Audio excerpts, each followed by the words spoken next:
Hello, learners. Welcome back to Learn and Grow with Ananya Mishra. Learn today, grow tomorrow.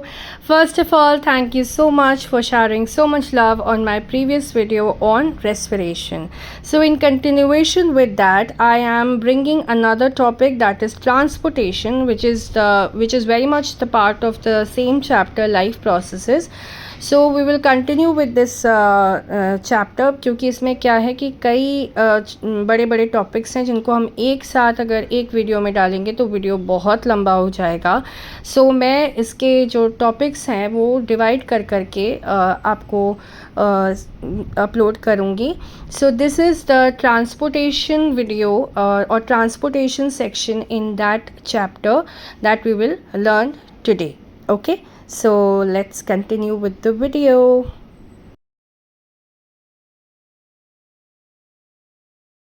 सबसे पहले हम लोग जानते हैं कि ट्रांसपोर्टेशन होता क्या है. ठीक है, तो कुछ भी ट्रांसपोर्टेशन, यहाँ तो मैंने ह्यूमंस का दे दिया क्योंकि हम पहले ह्यूमंस का ट्रांसपोर्टेशन पढ़ेंगे. बट ट्रांसपोर्टेशन होता क्या है? The process of moving substance from one part of the body और plant to another part of the body और द plant.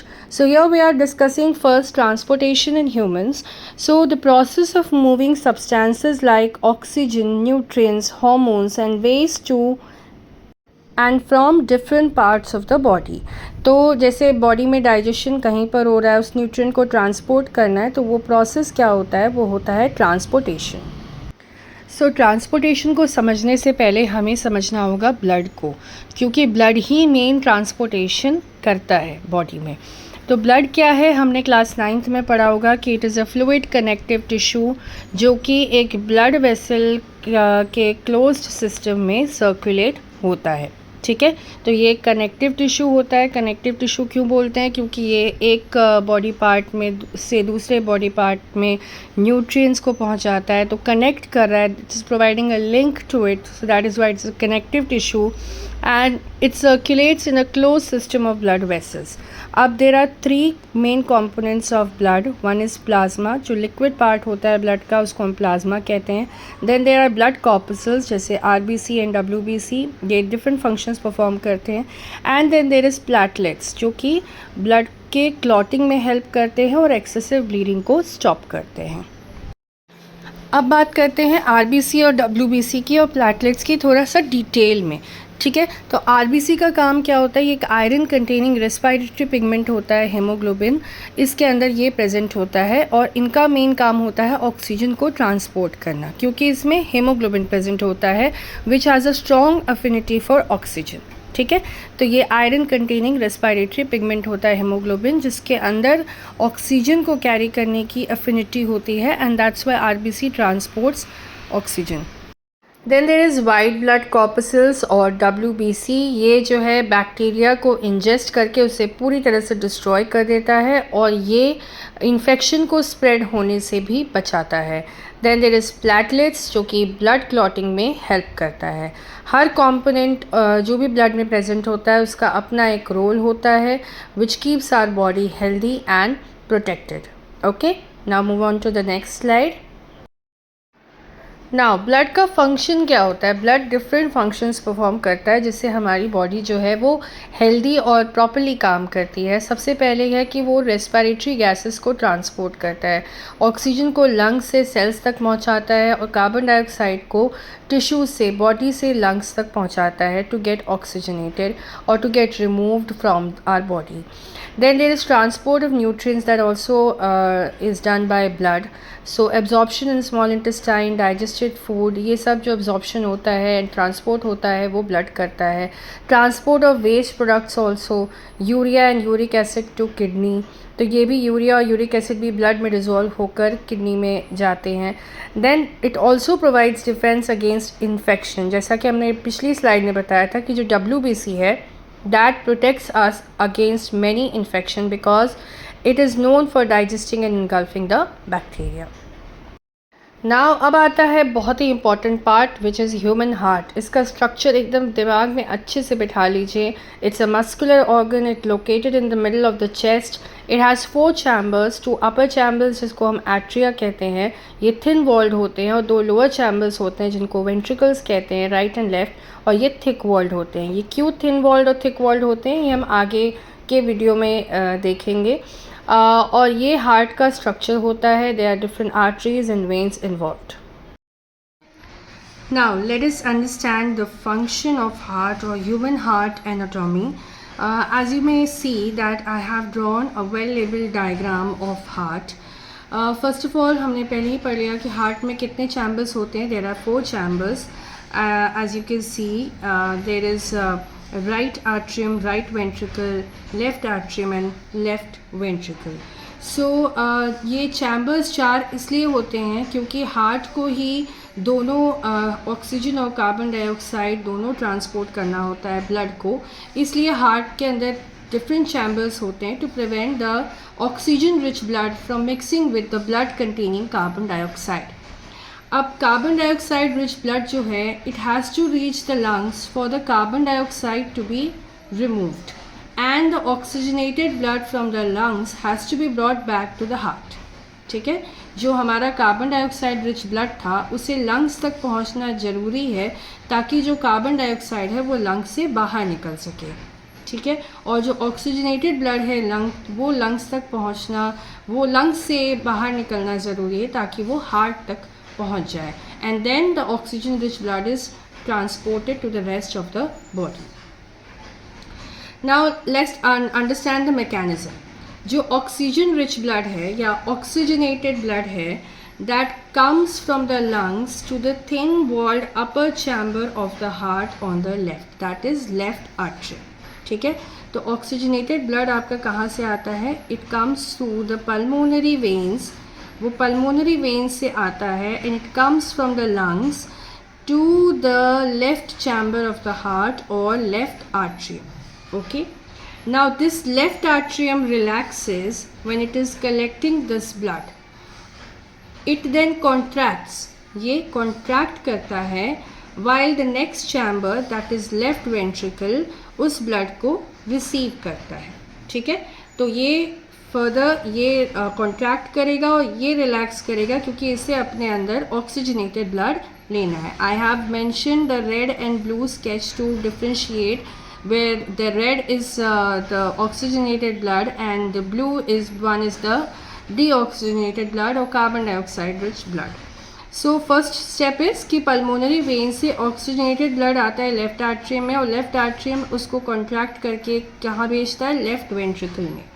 ठीक है, अब ये जो मस्कुलर लेफ्ट वेंट्रिकल है ये फिर कॉन्ट्रैक्ट करता है and the blood is then pumped out to the body, और ये बॉडी में किससे जाता है? हमारे आउटा से जाता है। ठीक है, तो ये लेफ्ट वेंट्रिकल से जाता है और आउटा के थ्रू हमारे बॉडी में सप्लाई होता है।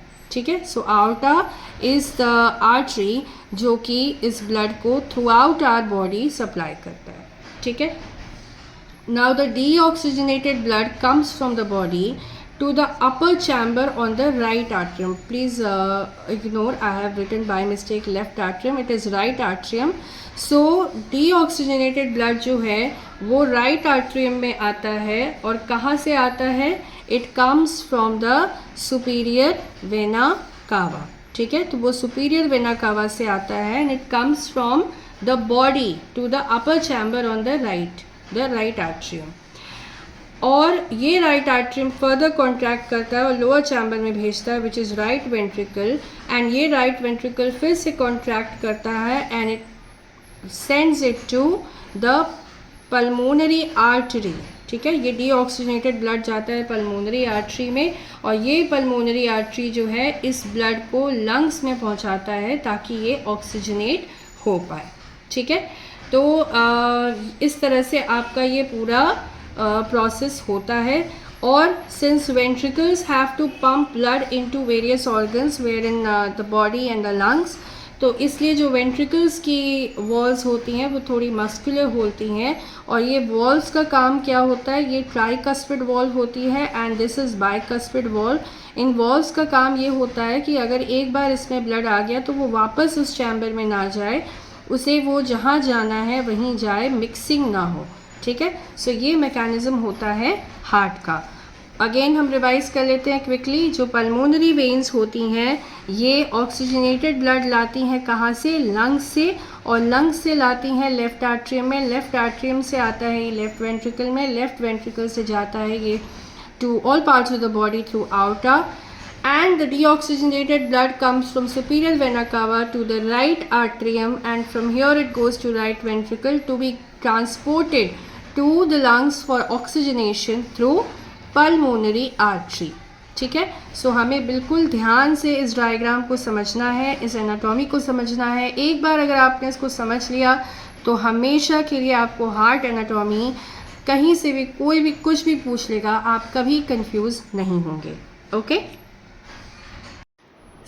उसी चीज़ को मैंने यहाँ पे थोड़ा सा डायग्रामेटिक फॉर्म में यहाँ पर दिखा दिया है आपको, stage 1, stage 2, stage 3, stage 4। If you want to take notes of it you can pause the video and take screenshot of it and और either write in your notebook, okay.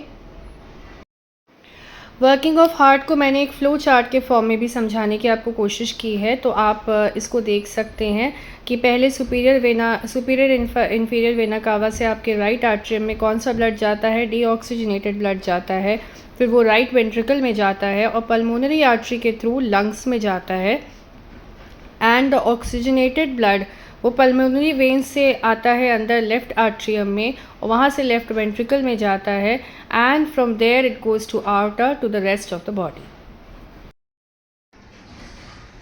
अब हम समझते हैं डबल सर्कुलेशन क्या होता है। हमने बात कर ली mechanism of working of heart, फिर क्या होता है ऑक्सीजनेटेड ब्लड का, डीऑक्सीजनेटेड ब्लड का। अब हम ये कह रहे हैं कि हार्ट जो है वो डबल सर्कुलेशन करता है। कैसे करता है आइए उसको समझते हैं, ठीक है। तो यहाँ पर क्या होता है, हमारे लंग्स से ऑक्सीजनेटेड ब्लड जब आया लेफ़्ट आर्ट्रियम में और लेफ़्ट वेंट्रिकल में गया, लेफ़्ट वेंट्रिकल से ये आउटा के थ्रू जाता है हमारे बॉडी ऑर्गन्स में, ठीक है। बॉडी ऑर्गन से डीऑक्सीजनेटेड ब्लड आता है वेना कावा से राइट आर्ट्रियम में, राइट वेंट्रिकल में जाता है, एंड राइट वेंट्रिकल से डीऑक्सीजनेटेड ब्लड जाता है लंग्स में टू गेट ऑक्सीजनेटेड, ठीक है। तो यहाँ पर क्या हो रहा है, the blood it goes through the heart twice during each cycle, so that is why this is known as double circulation. क्योंकि एक बार ब्लड आ रहा है इस चैम्बर में एंड द ऑक्सीजनेटेड ब्लड, और फिर वो जा रहा है बॉडी ऑर्गन्स में और फिर से डीऑक्सीजनेटेड ब्लड एंटर करता है हार्ट में to get transported to the lungs. So blood को आप देख रहे हो कि twice it is coming into the heart, so that is why we call it as a double circulation, ठीक है। तो इससे भी आप मैकेनिज़्म को समझ सकते हैं हार्ट के कि लंग्स से जो है हमारा ऑक्सीजनेटेड ब्लड किसके थ्रू, पल्मोनरी वेन के थ्रू आता है। कहाँ पर आता है, लेफ़्ट आर्ट्रियम में आता है। लेफ़्ट आर्ट्रियम से ये ब्लड आता है लेफ़्ट वेंट्रिकल में, और लेफ़्ट वेंट्रिकल से ये ब्लड बॉडी ऑर्गन्स में आता है through main artery that is outta, and this is oxygenated blood. Also body organ से हमारा कार्बन डाइऑक्साइड रिच ब्लड और डीऑक्सीजनेटेड ब्लड आता है राइट आर्ट्रियम में थ्रू सुपीरियर वेना कावा, और राइट आर्ट्रियम से वो आता है राइट वेंट्रिकल में, और यहाँ से वो पल्मोनरी आर्टरी के थ्रू जाता है लंग्स में। कौन सा ब्लड, डीऑक्सीजनेटेड ब्लड जाता है लंग्स में to get oxygenated. So twice the blood is travelling through the heart, and this is why we call कि हार्ट जो है उसमें डबल सर्कुलेशन होता है। अंडरस्टूड? क्विकली विल सी कि हार्ट इन अदर एनिमल्स कैसे होते हैं। बर्ड्स एंड मैमल्स में 4 चैम्बर्स हार्ट होते हैं, एंड एफिशिएंट सप्लाई होता है ऑक्सीजन का, and it also helps them maintain a constant body temperature, that's why they are warm blooded. Amphibians में 3 chambered hearts होते हैं, they are cold blooded and chambered separated नहीं होते हैं। body temperature environment के साथ vary करता है।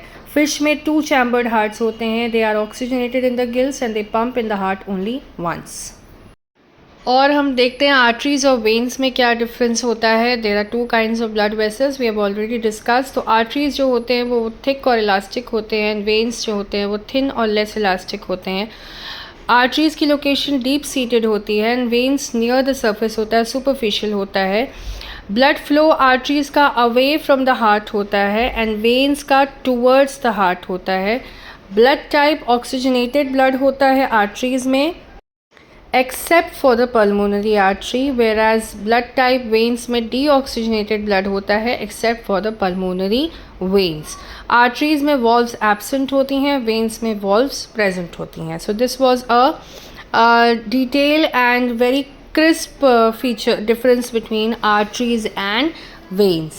Okay, now we'll switch to another topic in transportation कि अभी तक हमने humans की बात की, अब हम plants की बात करेंगे। plants में भी बहुत well organized system होता है जो water, minerals और food को plants के different parts में transport करता है।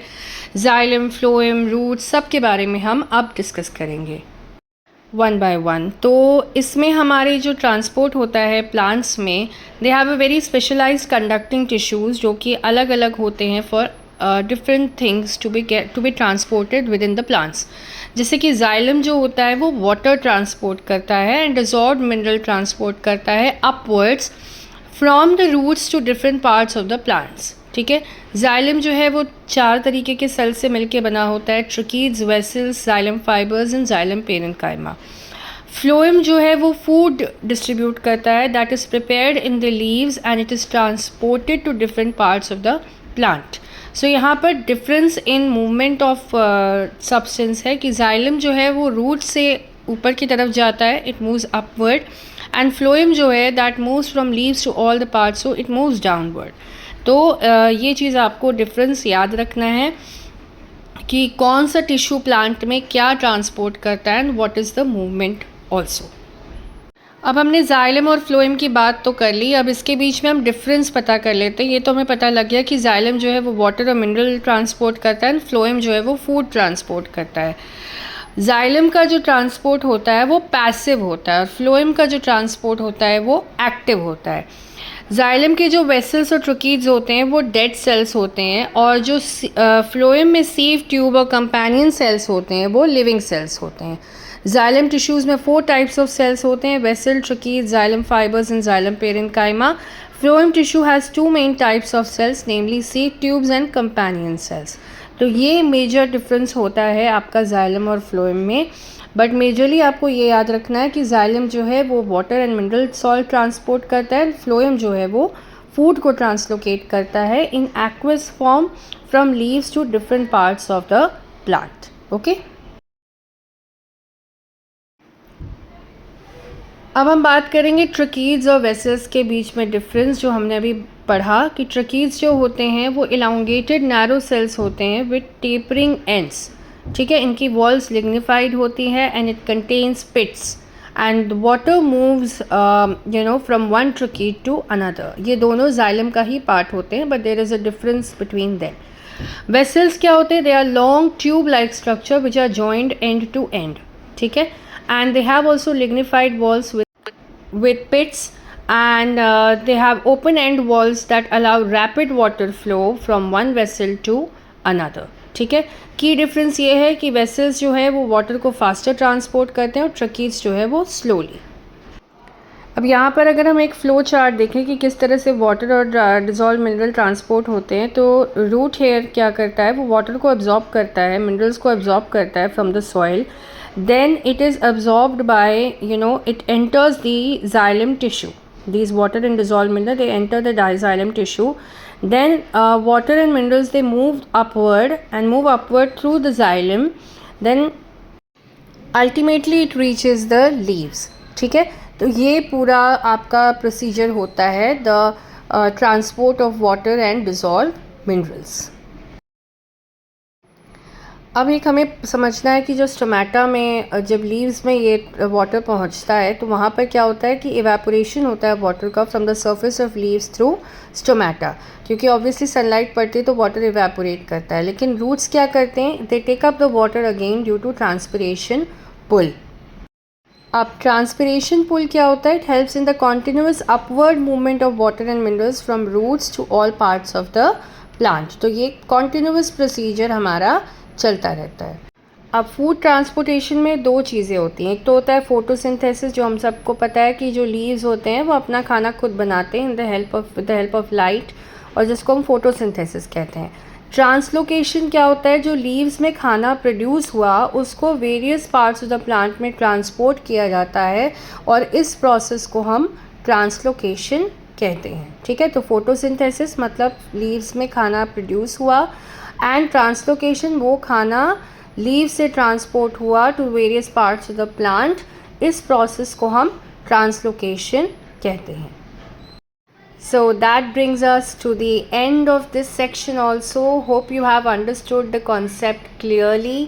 अगर हाँ तो प्लीज़ लाइक ज़रूर करिएगा, और कुछ सजेशंस हो तो कमेंट में मुझे ज़रूर बताइएगा, और नए जो लर्नर्स हैं वो मेरे चैनल को सब्सक्राइब करना बिल्कुल बिल्कुल बिल्कुल मत भूलिएगा। Bye bye, keep learning, keep growing, and wait for my next video. Bye bye.